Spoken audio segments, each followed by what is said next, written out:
Morning, Jerry, or good evening. Good morning. How you doing today? Good, good, good. Still trying to wake up just a little bit. Got up a lot more earlier than usual, trying to get my day started. And then we'll wait for SimCon. How's it going, Ivan?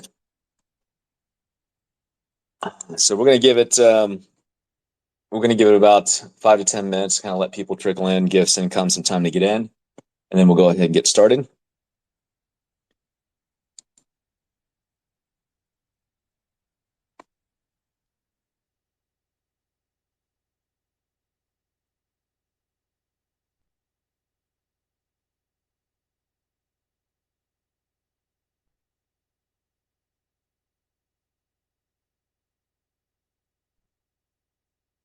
And while we're waiting, if we guys can retweet, share via DMs, invite as many people in here as possible.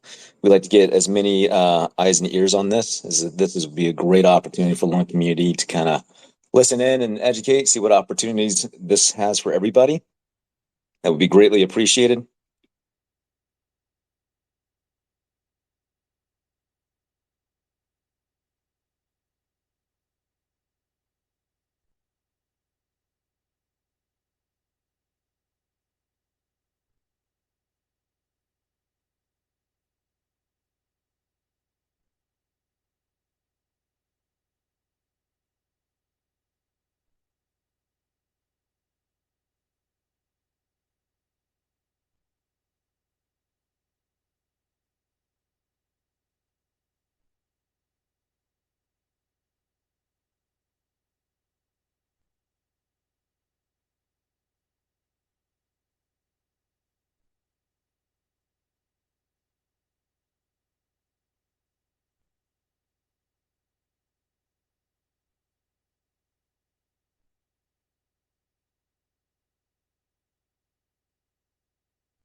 I think he's having connection problems. No, I think his phone just, oh, he's in here. Yeah, I just got a message from him that his phone died, so he's charging. So he's in here right now. We can send an invite. So it's really hot where I'm at. Can you guys hear the fan, or should I turn it off? Yeah, I can hear it. Hello, gentlemen. How are you doing? Hey, what's going on? How's it going, CenCom? Thanks for joining us. We're going to give it about a few more minutes and then we'll go ahead and kick it off just to kind of give people some time to trickle in a little bit, and then we'll go ahead and get started. If everyone that's in Sounds like here a could plan. share the space, greatly appreciate it. Sorry I cut you off there, Senko. Yeah, just want to say thanks for the flexibility. My phone just died a moment before I could join the space, so sorry for the delay.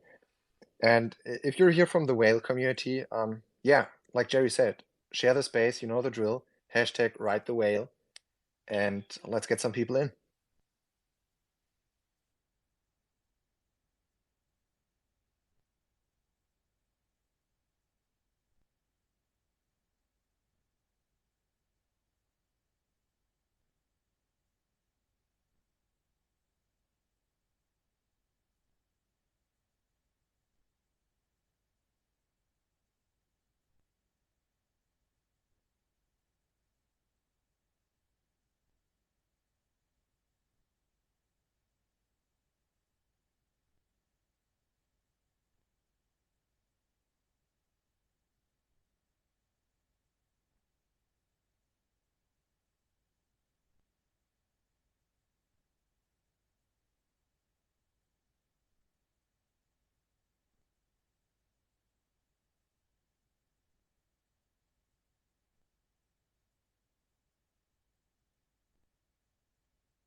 Okay, I think we're going to go ahead and get started.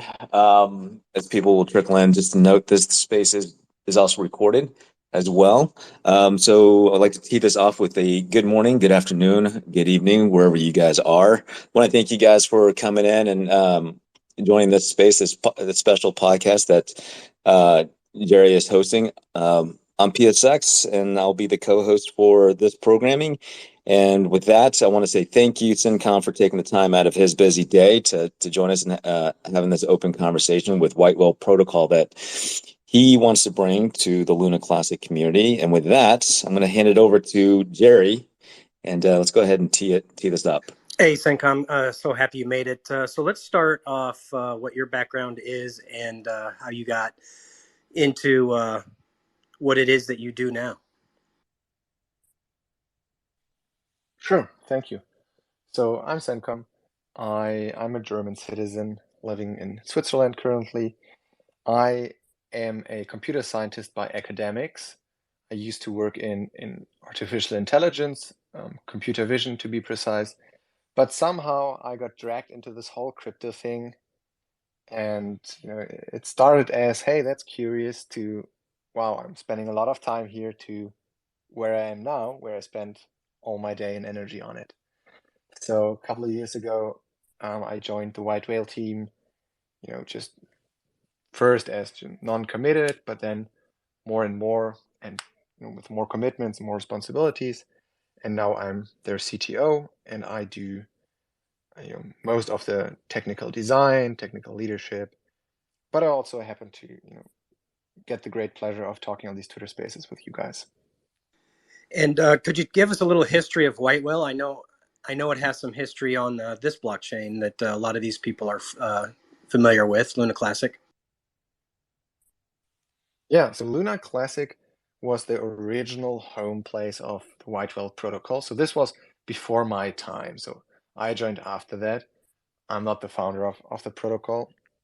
But back in the days, Sebastian, who's the founder and CEO of White Whale, he was an early adopter of Luna and UST, and he decided to build a protocol around protecting the pack, basically. Now, I know it didn't work out at the end of the day. We had around 40 million in TVL trying to protect, what, 30 billion, $40 billion. So that didn't work out at the end of the day, but still, he had the right idea and tried to build a protection system around this, and it worked in a way that you could deposit your UST into a vault that in the back end uses Anchor for base yield, and you could take flash loans out of this vault to ARP and trade the UST peg, so it stabilizes the price. And this was an open protocol. There was an open source bot that everybody could use to trade the UST peg. And that's how we got started. So you've been on the Cosmos for a while now. So have you observed anything with the Luna Classic community itself? And if you have, I'm assuming you have, what have you found to know about it? Well, the Luna Classic community, or in general the Luna 2 community? Luna Classic. So yeah. Yep. Luna Classic, yeah. So I had the pleasure of living through the glorious day of Luna or Luna Classic, and to be frank, I have never observed such an engaged and really high energy community in crypto, and still to this day, I haven't really seen this. I'm very grateful to. I think a lot of people in the current whale community, they're ex Luna Classic people, so I feel the same energy vibes about our current community that I had with Luna Classic, but really, it had one of the best communities I've get to know. The projects were great, the UX were great. It was just all around great stuff. And what surprises me most, that still after this day and all the heavy beating the Luna Classic community got over time and with the DPEG, that you guys are still standing. You know, you guys are there, making your voice heard. The vision didn't die, and I think that's fantastic.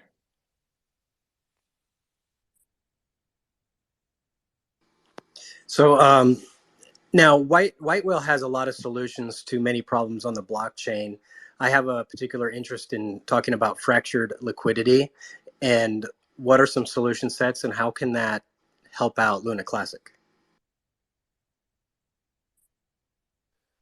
So I think one of the main problems that Luna Classic has right now is a lack of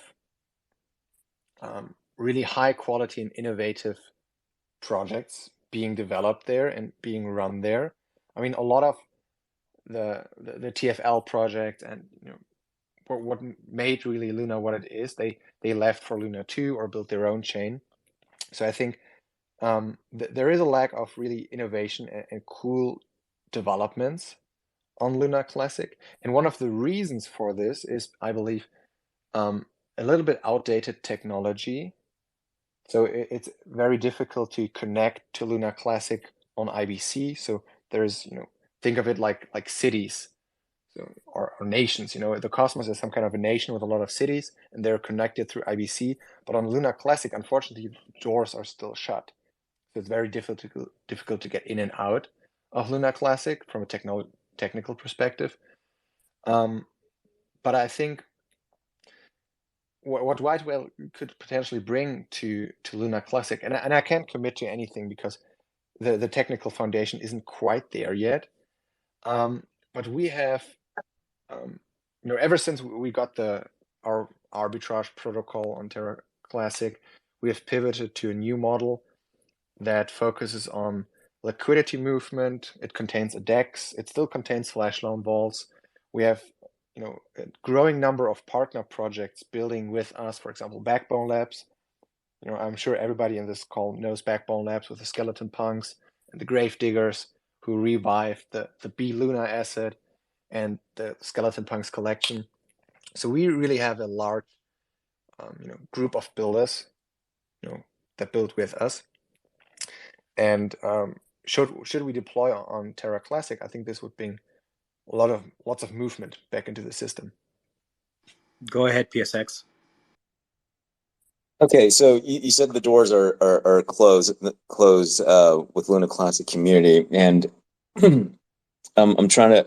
I think previously when we had talked in our previous conversation, you said that you served in the military, and I'm thinking in my mind right now that what is it that the lung community needs to do to get those doors open? Do we need like a pack of C4, blow it open? Like, how does this work? Do we need a tank? Great analogy. Like, I mean, we can do this we can go all out. I mean, is there a more practical way? Like, what are the requirements to get those doors open to where we can interact with each other? I mean, otherwise, I'm going to do a more primitive approach and just blow it open, which may not do anybody any good. So, no, certainly not. So, without blowing anything up, I think what Luna Classic needs right now is one or two really committed developers who do some upgrades and some maintenance on the chain. And so then there needs to be an upgrade proposal and upgrade the chain, and that would allow or would open the gates, metaphorically speaking. So then, for example, the new whale token could move to Terra Classic, and with the whale token, a lot of other different assets could move there. So this is what I mean with opening up the gates. And this is really a strictly technical thing. So this is not about community. The community isn't locked anywhere. Communities is free. But with IBC, it's a little bit tricky and it would require a chain upgrade. That's awesome. I spoke with Lunkburn Army earlier today, and he's with us on Wednesday, and I'll get with you after the podcast to see if it's possible if you can pop in there and we'll bring you up, and he's got some questions for you, and I think he reached out to you as well.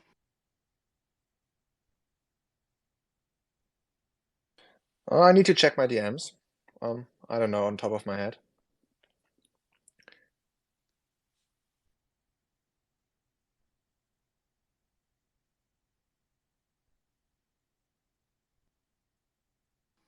Yeah, my phone is freezing on me, guys. Sorry.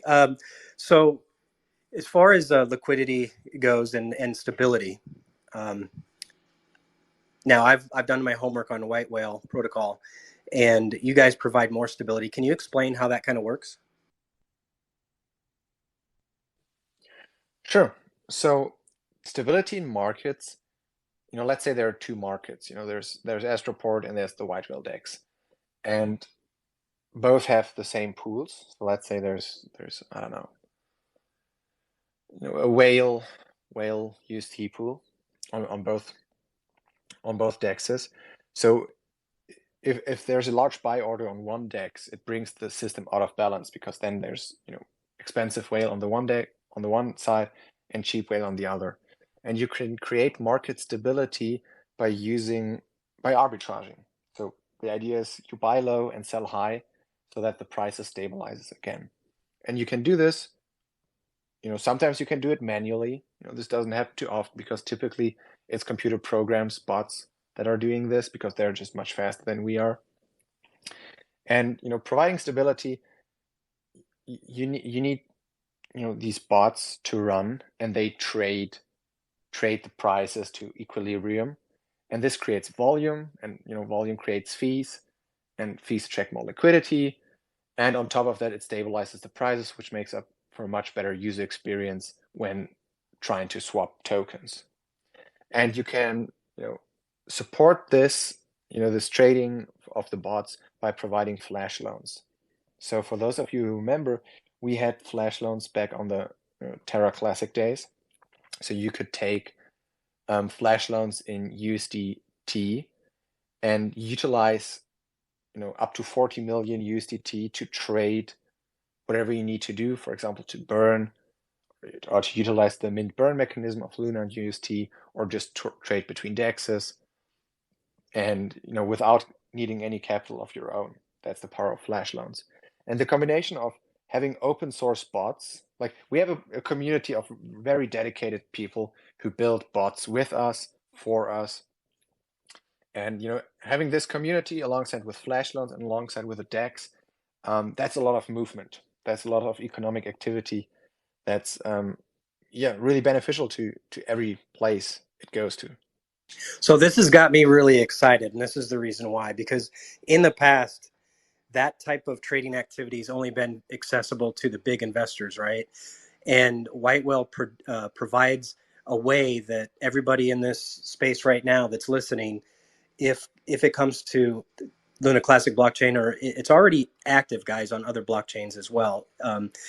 It creates opportunities through arbitrage. Can you go into that a little bit in more depth? Sure. What are you particularly interested in? Well, you guys have an What part? application, right? That does that with the Mm-hmm. bots. Yeah, exactly. So let me circle back a little bit and explain um, in a couple of short sentences what White Whale actually does. So as I said from the history lesson here, we started on Luna Classic as an open arbitrage protocol, but now we pivoted to a much more ambitious and I think more innovative model. So we launched our CosmWasm chain, Migaloo. So it's a standalone blockchain that lives alongside Luna and the Cosmos Hub and all the other chains. We founded the White Whale Interchain Liquidity Protocol that contains a DEX and flash loans, and we're live on 5 chains right now, including Juno, Chihuahua. So Juno is a smart contract platform as well. Chihuahua is a smart contract platform as well, but they also have, it's the meme coin of the Cosmos. Then Comdex, which is a DeFi focused chain, Injective, which is DeFi focused as well, and of course Terra 2. Then we have around 15 million under assets on our validators. So we validate the chains we operate on. to support the network or the community on the infrastructure level, governance, but also, with our app on the liquidity end, on the community end, on the product end. And lastly, we develop and maintain open source MEV solutions, for example, arbitrage bots. And the way things work usually is, so we deploy our product suite to different chains. It contains the DEX, it contains the flash loans. We start our bots there. Our community starts their bots there and runs arbitrage strategies or liquidations or whatever opportunity there is. And then we have a bunch of partnering teams that decided that saw the vision, hey, maybe it's the smart way to do, or the smart way is not to just build on one chain, but because if you just build on one chain, the chain goes down, your app is down. The ecosystem loses steam, your app loses steam. It will never pick off if the chain you're on sucks. So a lot of teams decided to see the vision that we were pioneering and said, hey, maybe we should do this as well. And then the question for them arises, okay, how can I achieve this? How can I scale from quote unquote just being an app on a single chain to being an app on many chains? And that's a very difficult problem because the technology is so new. It's really hard to scale your app to be truly cross-chain, and we help them with that. We provide advisory, we provide them with help on integrations, we share infrastructure, all that stuff to help them scale, and they scale with us. So we have our satellite markets and then teams building around our satellite markets. And everywhere we go, it's not only the white whale protocol going there, but the teams building with us coming along as well. So just to give you an example, so everywhere where we go as White Whale, Backbone Labs follows suit. So there's the DEX from us and the flash loans from us and the bots, but now there's also a liquid staking token, the B token from Backbone Labs. And with that comes NFTs. And then there's, for example, Eris protocol. You guys remember they were in Terra Classic as well. So Eris protocol comes with us as well, and they bring slow burn arbitrage protocols. They bring a liquid staking protocol as well. They bring automation, and that's what we ship to different chains, like really this product bundle or product group. And so far, we have only heard your praise for this from the chains we deploy on, because it's a net benefit for them. They get a bunch of apps, great product suite, and for us, it's a market for the whale community. It's more volume for us, and that's how we've been scaling up and expanding in the ecosystem so far. Can you go into a little bit more of the liquid staking derivatives? Because I think utilizing that can definitely help every chain, and that would be part of the benefits of doing a partnership or an alliance, or I don't know, you guys use different terminology, but how the liquid staking derivatives work? So liquid staking derivatives, or how some call it, liquid staking tokens, short LSD or LST. I think I like LSD. They are because no, hey guys, don't take that literally. There's a little stigma. So LSD was the initial, that's how people called it, because it is a liquid staking derivative. That's the really technical explanation. But LSD, if you tell this to a non-crypto person, like, hey, I got so many LSDs, it raises a lot of questions. Well, like a cop. Like we're about to get searched, right? Yeah, maybe somebody's listening from the FBI, and you talk about your LSD stack, and it doesn't come off too well, I guess. So community consensus has been, let's go with LST, liquid staking token. But anyway, so what's a liquid staking token? So as you guys know, on these Cosmos chains like Luna Classic, you can stake your Luna Classic and earn staking rewards and participate in governance. But you can't move the token. The token is locked, right?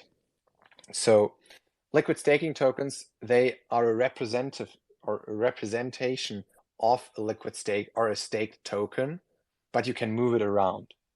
So you would have, for example, a Bone Luna Classic token that accumulates in value as the staking rewards accumulate, but you can move it around.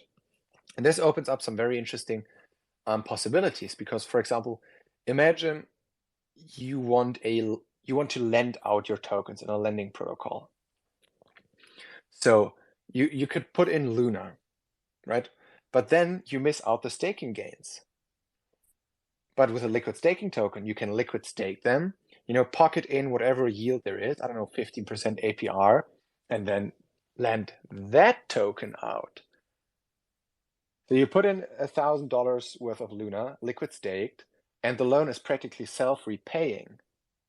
And that's the power of liquid staking tokens. Or imagine you are a DAO, and you hold a reserve or a team reserve.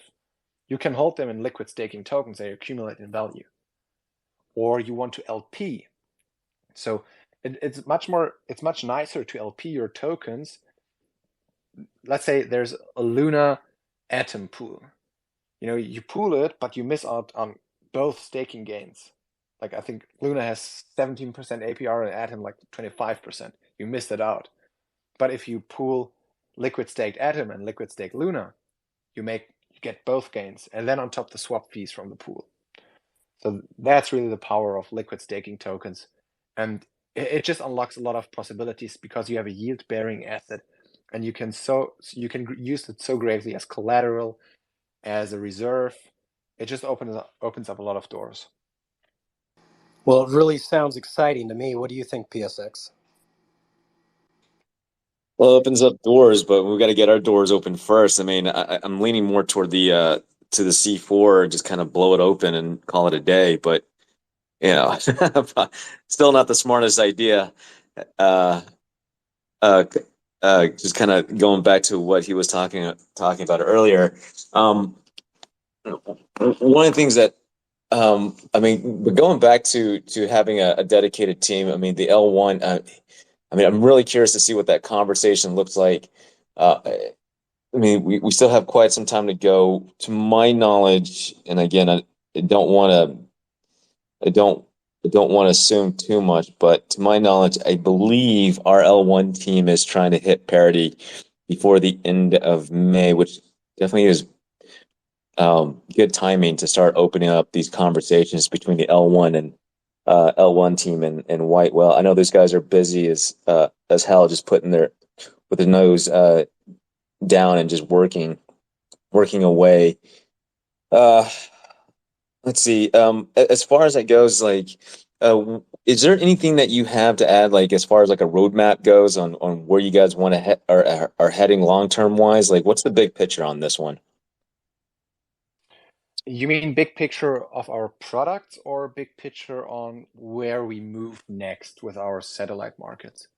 Let's go with the satellite markets and then big picture. Because Okay, my satellite IQ is, markets. yeah, because my IQ is small. You go big picture first, and you're gonna fry my brain, dude. I'm sure I won't do it. But satellite markets first. So there are really a lot of factors playing in the decision on where we move next. So it's not strictly a, economic question, where is the most activity? It's it's about community, it's about economic activity, but it's also about um, how that will benefit, of course, our own, own community or own token holders. So those are our investors, and we have to, work in the best interest of them. So whatever opportunity arises, there are a lot of open doors right now, and we can't go through all of them at once. So we have to prioritize which makes most sense from economic perspective, community, and everything around it. We have partner projects, they have their opinions where to move next. So we have to incorporate all that and, come up with a battle plan in, yeah, I think one of the most fastest changing, environments, crypto. So whatever we do is, subject to change quite often because the space is just moving so fast, and you have to stay on top of the curve to, get the best outcome for your investors and your community. Um, does that satisfy your question? Yeah, and then the second part, there's a follow-up question here, and then how do you guys because with the one community, it's so, and I'll be frank, it's so geopolitically driven with so many different views and beliefs on economics. Uh, I mean, there's no set consensus that's let's see, what's the word I'm looking for that's coherent, because I'm still trying to find like Common vision. some yeah, like a common vision basically, and there's so many changes through governance. How do you guys how do you guys adapt or around that with what the community or the validators vote for versus what they don't vote for? Like, how does that affect you guys position as far as making these adapting your products and services to these specific governance that get passed? Oh, I'm telling you, PSX, it's political and it's a lot of work. There are a lot of different, people with their own ideas, and that's fine. That's great. That's what it is all about in a decentralized ecosystem. We have a little bit of flexibility when it comes to our protocol. So the chain, we don't control them. We don't control the chain. It's a decentralized chain secured by, so our chain Migaloo, secured by 50 validators. And we have to go through governance process just as anybody else when it comes to, making any changes. With the protocol, we still have a little bit more flexibility as we're still in the process of decentralizing it. Because really, you know, if you just have a single chain and you have an app, it's really easy to decentralize it. You just, put it in a DAO and, give the DAO the admin keys, and that's it. You're done, right? With a chain, it's also easy because you just start the chain and it's all baked in there. But with an interchain protocol that's truly cross-chain, things are a little bit different. So we're, as a team, and with the teams building with us, we have to pioneer so many things. So we're still, the application itself is not fully decentralized in the sense that the communities can decide where we deploy the contracts next or not. That's just not the state where we're in right now. It is our goal to fully decentralize the application as well, but it's just so damn hard that it just takes time until we fully build out this interchain and multi-chain, fully decentralized application. So yeah, again, on the chain, we have to go through the politics like everybody else. On the satellite markets, we got some flexibility, but still, we decide. We talk with our community, try to get consensus there, and always, try to work in the best interest of our token holders until we can fully go hands off and let this thing fly on its own. And how often, like I know you guys are geared and aiming trying to increase capital and efficiency across all multiple blockchains across the Cosmos ecosystem. Um, I can only imagine like what was it like with each blockchain that they're having to deal with their own politics. I mean, I'm trying to get my head wrapped around because I'm not a very political individual. I mean, I say what I say and I mean what I mean. There's no beating around the bush around it. But on the grand scheme of things, with each chain dealing with their own governance, now you got to deal with us. I can imagine what that kind of shit show is going to look like pretty soon here. Once everything starts to, once Luna Classic's able to open up its door. I think we just Does invite him to the Texas and go to a shooting range, and then we can have shooting? a steak dinner afterwards and just kind of discuss it over a nice meal. I wouldn't call it discussing. It's more like venting our frustrations. Yeah. Like that's what's playing in my head because you know, what is it with the politics? I mean, does that? How often do you find yourself in a situation where a certain governance gets passed and it sets you guys back? That's So that's the so meat of my far, concern. so far this hasn't happened. Lucky, fortunately. Wow. Okay. Our chain is very new. That's one thing. So there wasn't much time for politics drama. And secondly, I think without patting ourselves on the back, I think we were able to create a vision, you know, a light at the end of the tunnel, silver lining on the horizon, that we were able to convey this to our community, like this is the goal, this is where we're heading. And if everybody agrees on the goal, the discussion is just about, okay, how do we get there? And it's much easier to discuss on the how, instead of the what. And I think in our community, in the whale community, everybody agrees on the what. So the discussion is really very focused, and it's really good discussions around the how. And I really enjoy reading the Twitter threads people do, or lurking around the Discord, reading the ideas of people, and there are great ideas there. And so far, governance for us has been a bliss, really. So that's amazing, because I'm just starting to wrap my mind around it. You guys have a common vision. You're a CTO, and there's the founder. Does the founder have a title as well? And you guys are a decentralized chain, right? Well, I'm not the CTO of the chain. This doesn't make any sense. As I said, the chain is fully decentralized. Nobody in the team controls the chain in any way. It's the validators that do, and the token holders that do. So the founder, he's the CEO of the White Whale team. So maybe just for explanation. So the White Whale team, which is us, where Sebastian is the founder and the CEO, and I'm his CTO. So we built the White Whale Interchain app, and we kickstarted the Migaloo chain, but we don't control the Migaloo chain. That's really important. It's decentralized. Just like Do Kwon didn't control Luna.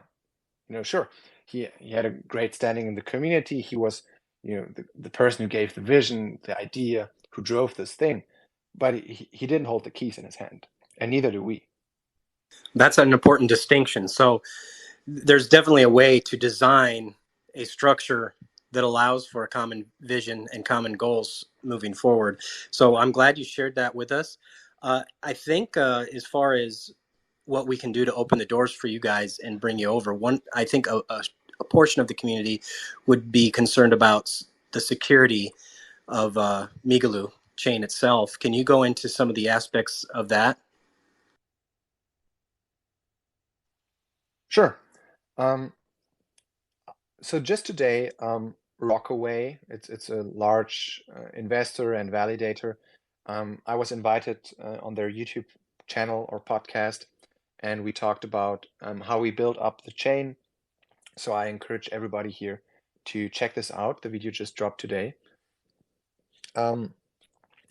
Regarding security, so just to give you the TLDR, so we were very cautiously and evaluating how to do this best. And I think Migaloo is arguably one of the most up-to-date and most secure chains in the ecosystem. Now, granted, the market cap is still very low. So you can argue, all right, the Cosmos Hub has a much greater security economically than Migaloo, which is true. I mean, the Cosmos Hub is, I think, 2 billion. We're sitting at less than 10 million. But still, the chain itself from the code is as rock solid as it gets.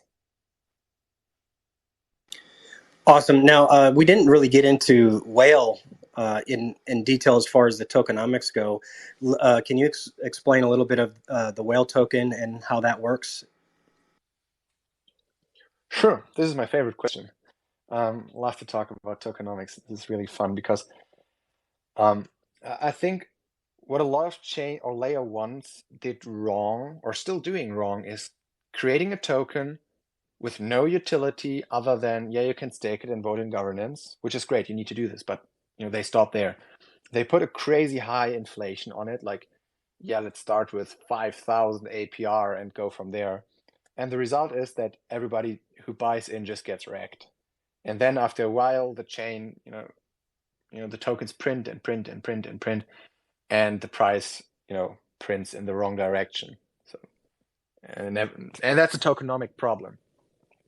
And this, really hurts the ecosystem, because who wants to build on a chain where there's only wrecked people and everybody's in blood? Nobody, because the community has bad sentiment. There's no silver lining on the horizon. Tokenomics are shit. Nobody wants to be there. So it's really important to create sound tokenomics to grow an ecosystem. And yeah, we've been very careful in doing this for Migaloo. And let me share some of the key highlights. So it's a Cosmos chain. Oh yeah, PSX, please. Yeah, I'm going to make a quick comment before you continue on. Just something as an acknowledgement toward the lung community. Every day we're in blood, yet we keep moving forward. I don't know if we got some kind of mental problems, but I think it's for the better. Because when the prices dip, they just keep going and keep pushing. And I think that's a testament to the resiliency of the community itself. I mean, even just after the crash, they just stuck around. As you mentioned earlier, we're still here, still standing. Um, Despite the differences we all may have, there's an agreement on one thing, is that we just want to keep things moving forward. So if that's anything, there's something worthwhile here. Thanks for pointing that out, P6. And I fully agree. I mean, that's what I said earlier. I think the Luna community is one of the strongest communities I've ever seen. And it just shows that, there are so many Cosmos chains that went through this cycle, start with a lot of hype, token prints and prints, price goes down, community leaves, and, that's that. They don't have a vision, they don't have a plan forward, the token is shit, and the chain, it's a ghost town, and in a year or two, the chain will be shut down, or 3 years, whatever. I can promise you that. But yeah, the Luna community still, keeps going, and I think It's that's stubborn. amazing. It's real stubborn. Well, you have to be. You have to be stubborn. Yeah, they're with a lot of conviction. But yeah, sorry to cut you off there, but go ahead, continue on. Yeah, No, tokenomics. no, you're right. Yeah. Tokenomics, yeah. So, but regardless, I think we can agree. Just thinking back in the days where you would open your dashboards and you see the Luna supply shrinking and the price going up. That's sound tokenomics. Where everybody is in the green, everybody's happy, and people are excited to build there. And yeah, as I said, with a lot of lunatics in our whale community, I think we're trying to carry on the torch, carry on the light. And we designed, I think, a very sound economic system around our token.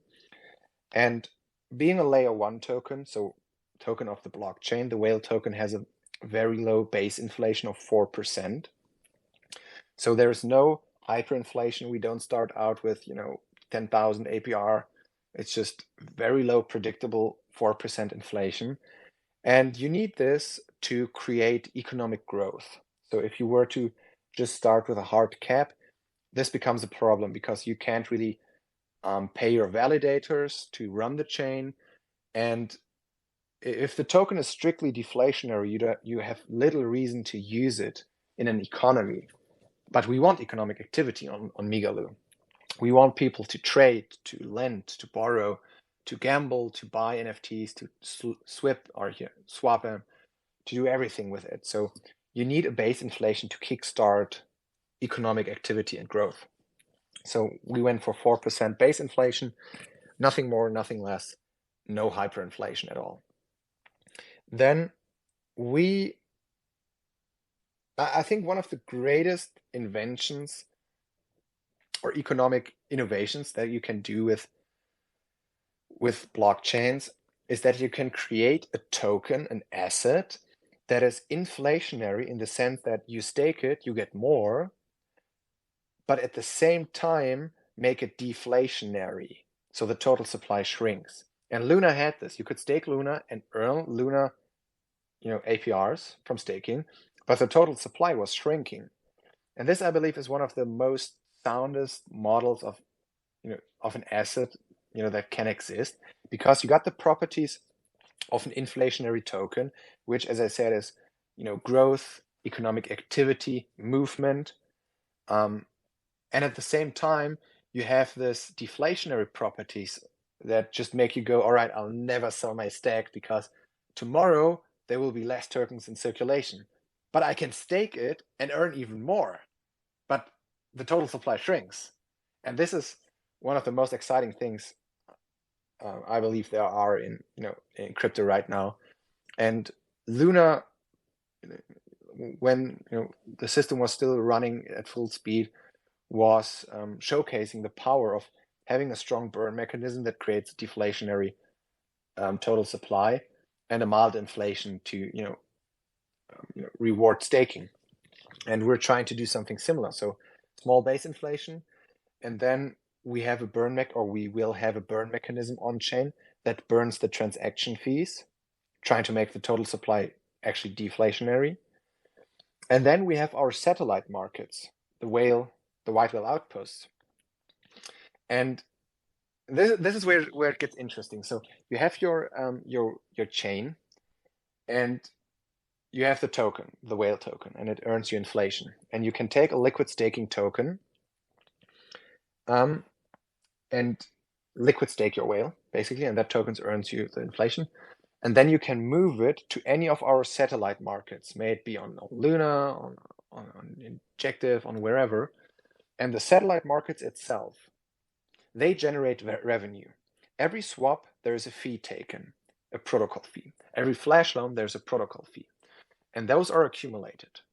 And once a day, all the accumulated fees are used to buy back whale from the open market. So every day at 15 UTC, there will be a buyback, spot market buys on every chain we're on, with all the fees that the satellite markets have collected, buyback whale, and distributed to people who bond their liquid staked whale to the satellite market. So let me repeat that. So we have the chain, Migaloo. You liquid stake your whale. You earn 4% inflation. You move that liquid staking token to, for example, Injective, bond it there, and then you earn the real yield from the satellite market that our market is generating there. Again, in whale. And the whale comes from the revenue of the satellite market, and it's used to, the revenue is used to buy back whale.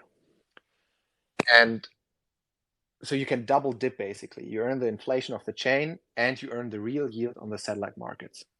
And then we will have the burn mechanism on chain that tries to offset the 4% inflation. And maybe it becomes deflationary, maybe it just offsets it. We will see how this plays out.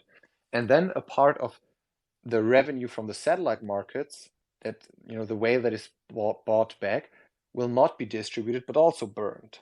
So you have two burn mechanisms, one on Migaloo and one on every satellite market in the ecosystem that we have. And this, I believe, will, at the end of the day, create a similar dynamic where you have, really, you scale with the interchain, with the whole ecosystem. If there's 1,000 chains in 2 years, we will be on all of these, or we try to be on all of these chains. And all these markets will generate revenue. All that revenue is used to buy back whale, distributed to stakers. There's continuous buy pressure every day on every satellite market we have, no matter how many. And part of it will be distributed, part of it will be burned. And I think this is a very strong economic model. So PSX, I hope I didn't fry anything. No, my brain's already fried. My brain was fried like 10 minutes ago. I followed the whole thing. Yeah, I follow through. I don't know, because I'm hearing like overall, it just sounds like compounding. It sounds like we're compounding like on steroids, The economic basically. activity is just exponentially increased. It's just like you've given it LSD plus crack, in essence. But I'm curious, like, we get the doors open, how fast can White Whale implement all of this for the community? Well, some of it is still in development. For example, we don't have the burn mechanism on Migaloo yet, and we just started this buyback mechanism. As I said, on the satellite markets, buyback whale with the fees and distributed. We just launched it last Thursday, and the first buyback of around, I think, 100,000 whale will happen on this Thursday. So we're just still growing this economy and building the product that I just said. But this is the vision of what we're trying to build. So regarding your question, how fast can we deploy everything? I don't know how long everything will take, because that's going to take a while to build. But deploying what we have and continuing our development, this depends on the communities. As I said, so there are a lot of open doors in the Cosmos that we could go to.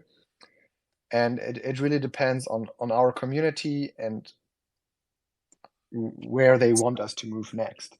And if we have a goal, then it can be rather quickly, in a matter of a couple of weeks. No shit. Okay. Oh crap! I forgot my next question. Go ahead and Go think ahead, about it. Jerry. I Like got if something. I remember it, I'm gonna bring it up. So after explaining all that, that is what incentivizes people on the whale side. And through your satellite programs and the alliances that you have with other blockchains, what is the incentive for those blockchains? Because I already know, but I don't think everyone in the audience has probably done as much research. I already know there's incentive because it increases economic activity. But can you go into a little bit of what those incentives are for other blockchains? Yeah, of course. So there's really very little reason why you wouldn't want a white whale satellite market and coming with that our partners on your chain, because you get more products, you get DEX, you get flash loans, you get arbitrage bots, you get liquid staking tokens, you get NFTs, you get this whole product group that people can use. So it creates more apps for users to use, and with apps that users can utilize, you get economic activity. People are trading, people are buying, people are investing, people are using the app, people are using or making transactions and pay gas fees. There's so many reasons why you would want such an outpost on your chain. It would take me hours to cover it. But at the end of the day, it's in your best economic interest to have them. You also get fresh inflow of new community. So every chain we go, the whale community comes with it. Every chain we go, Backbone Labs comes as well. And with Backbone Labs, the skeleton punks and the gravedigger communities, they come as well. And Eris, and you get the drill. It's like a whole package is coming your way, and there's really very little reason why you wouldn't want that. And for example, a couple of other chains, they've reached out to us and they said, hey guys, we want our own DEX on chain, but we don't want to build it. Can you give us one? And we're like, yeah, let's do this. Well, that sounds amazing to me. And economic activity is my language. So I like the idea because it's literally going to be, it's going to create so many more transactions with everything that's already going on with our particular tokenomics. It would increase the community pool, and it would probably allow a lot more flexibility. I guess I'd like to talk to you after the podcast is over and see if we can potentially get you to at least make 10 minutes into the podcast with Lunkburn Army on Wednesday, because I'm pretty sure he would like to know what the exact requirements would be so that we have some direction that we're going. Sure. Why not? Let's talk and see what we can do. Awesome. I like that. And I like the idea of a DEX as well. So I guess we already talked about Yeah, Migaloo. Go ahead, PSX. yeah. Yeah, no. We're running we got about like 5 minutes before we got to wrap this up, and I know there's a ton we have to go through. We want to go through with White Well. But yeah, I was going to touch up on open up the conversation with LBA, and I think that's going to be the meats and potatoes on where this all fits on one giant jigsaw puzzle. But Simcom or Jerry, if you guys want to add anything to this, I know I just noticed like there were people coming in at the last minute, but just kind of reminder for anyone coming in late. This podcast is being recorded, so you can come back and revisit what was discussed and what we have in store here in in the next coming few days. I can go over some cliff notes, and then CENTCOM, you can kind of follow behind me. So White Whale Protocol was initially on Luna Classic blockchain. The crash happened. They have since developed another a chain of their own and created the White Whale Protocol again, and now they're partnering with other blockchains, and they're creating more economic activity across the board. Now the doors are closed for Luna Classic. Once they're open and they and everything checks out, they'll be able to come over here and offer our resilient community more activities, more things to do on dApps, arbitrage opportunities utilizing bots, which is used to be reserved for people that had the huge bags, right? But now these are applications and things that everyone's going to be able to utilize. Getting into liquid staking tokens and what that can do, where you can earn on the staking portion, and then you can also move it around and do other things with it. I think it's amazing. I don't know if I missed anything, CENTCOM, but go ahead and add anything that you think that I missed on that one. No, I think you summarized it perfectly well. We have to see how good PSX is, you know, blowing up the gates, and then I you know what. I like to go out with a bang. I watch a lot of Michael Bay movies. Okay, but in a nutshell, with White Whale, I mean, adding liquidity to the community as a whole. I mean, that's always been the big issue, especially when the overall conversation within the community itself has been about the repeg.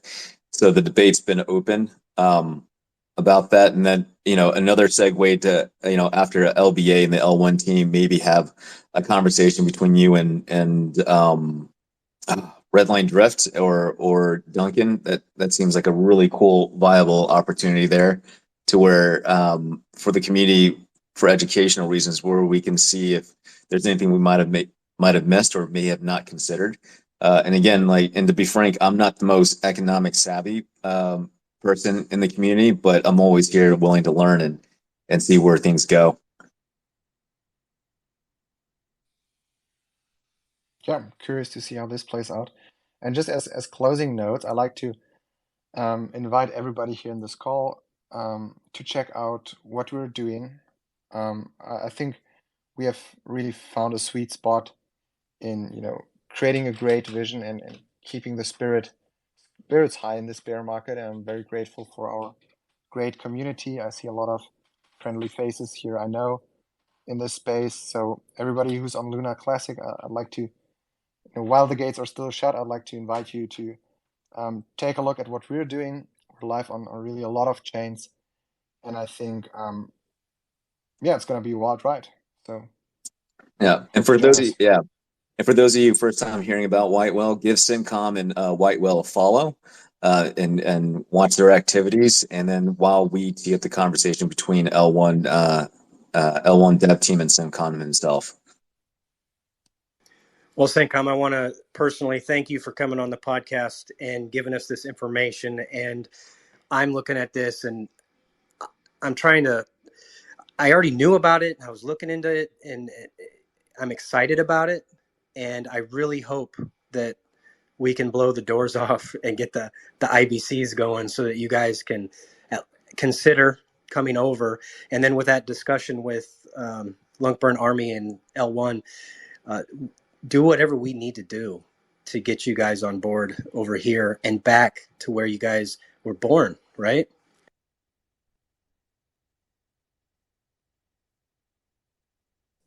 Sounds like a great plan. I mean, it's been a great pleasure with talking with you, Jerry, and PSX. I mean, we talked earlier, and I had a blast chatting with you without going into any details.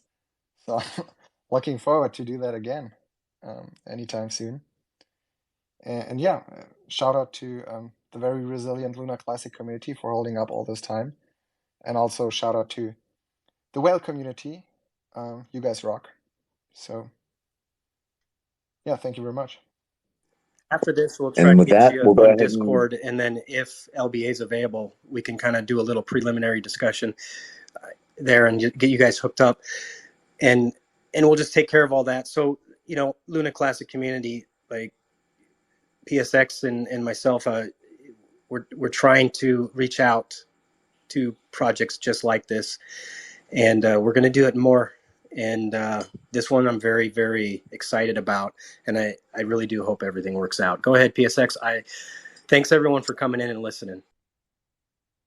No, I was just gonna do that, do that as well. Just want to thank everybody's time for coming in and checking it out. And yeah, that's it for now. Thanks a lot, guys. Bye bye.